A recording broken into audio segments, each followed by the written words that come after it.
Kaya ora mga kabluming nanay, have life and be healthy. Time check po muna tayo, date check po tayo, January 1, 2024 po. Happy New Year po sa lahat po ng nanonood at napadrop by po dito sa aking vlog. Happy New Year po mula po dito sa pamilyang Pinoy sa bansang New Zealand, Palmerston North, New Zealand. Happy New Year. Kami po ay pupunta sa beach, sa Faxon Beach. So tara, samahan niyo po kaming maggala ngayong first day of 2024. Ready na kayo? Apa! Naka-seatbelt na si Tammy? That's your assignment, nak, di ba? Okay, so assignment it says lagi kapag nagawa ko na agad para hindi kayo magreklamo. Hindi kami nagrereklamo. I'm just insisting your daily chores or regular chores. Okay? Love you, anak. Because you're kuya. Bibili kayo ng plastic plates. Hindi na kailangan na yung mga baon tayong mga microwavable baonan. Nana, gusto mo mag-salt? Ano po? Mag-salt, diba? Ano mag-salt? Salt. Ano mag-salt? Paano magawa ng salt? Okay. So, nasabi ko na yan kung paano magawa ng salt. Next topic naman tayo.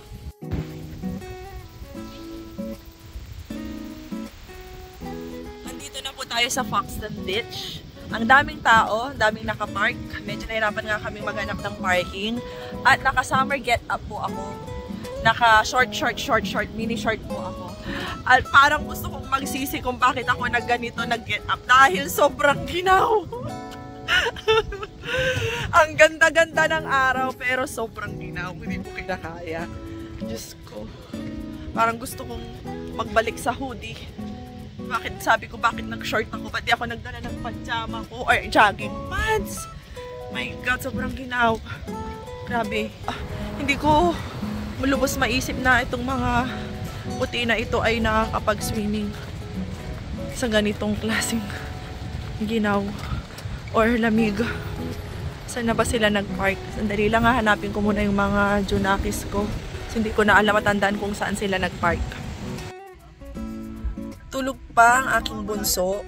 Sabi ko, maiwan na lang muna kami dito. Hindi muna namin gigisingin si Tamiris. Ako na lang muna maiwan dito dahil, Diyos ko, parang ayaw kong lumabas. Kiniginaw talaga ako. Sobrang ginaw sa labas. Hindi ko malubos maisip talaga kung paano sila nakakaswimming ng ganung klaseng ginaw. Tingnan nyo naman po yung get up ko. Naka-short, mini short po ako. At, ayun na nga. Kagaya ng sinabi ko kanina, gusto ko nang magsisi. Buti na lang naisipan kong isuot tong couple jacket na binigay ng asawa ko. From Cotton On. Okay. So, meron ding jacket ang asawa ko na ganito na Cotton On. Binili niya ng couple jacket namin. Hindi niya sinuot yung kanya. Ako, buti na lang naisipan kong isuot. Bagong-bago. Panalo yung sakyan doon ka dali.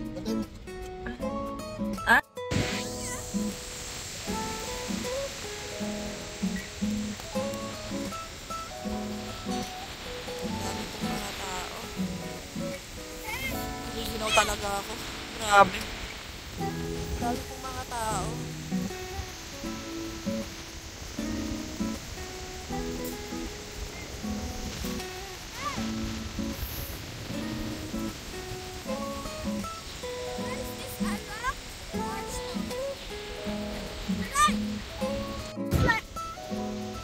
Nagkakasa na po ako magyapak kasi at least kahit pa paano yung buhangin. Kasi maginaw po talaga ako mga kabluming nanay. Hindi ko lubos maisip bakit nakakayanan nila mag-swimming sa ganitong grabing ginaw kahit si Tiseos. Kayang-kaya niya mag-swimming. Ang ginaw. Grabe. Kung kaya, si Tamiris katulad ko rin tong ginawin. Daming mga tao. Manapon dito sa kanan. Doon sa kaliwa, tsaka maraming papalipan ng saranggola. Ay. Ito po ay binili ko po sa Ukayan. Nung nakaraan nag-ukay kami, $1 isa. Tatlo yung nabili ko, isang kalaykay, isang pala, tsaka isang parang kutsara na hindi ko maintindihan kung ano yon. So $1 each. Gamit na gamit nila dito sa beach. Dito po sa beach. Ayan, may saranggola, may mga nagpapalipad ng saranggola. Saan na ba yun? Hindi ko makita. Lakas ng hangin.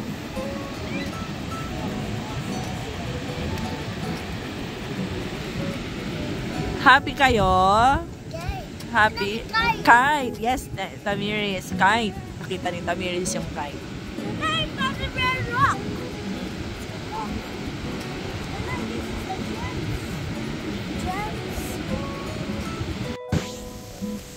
Ang daming mga tao, ang daming mga bata, ang daming pamilya, kanya-kanyang pamilya. May mga bata, may mga baby.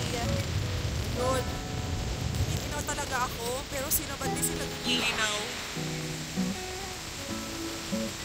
Ang dami po. Tingnan niyo po ako, parang gusto ko nang magkukot. Gusto ko nang magkukot. Yung dami pang latag namin. Una, kasi grabe, giniginaw talaga po ako. Mga nanay, nakakahiya po kasi sabihin, pero giniginaw po talaga ako. Grabe, ginaw po. May mga nagpapalipad po ng mga saranggola. Palipad po silang saranggola. May mga pamilya po dito. Ang dami po nga akong makikita mga kids and toddlers and babies kasama ang kanilang parents. Ayun si Piseus. Ay, hindi giniginaw. Diyos ko, sana all. Sana all hindi ginawin. Hinahanap kita.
Mga kabluminan, I have life and be healthy.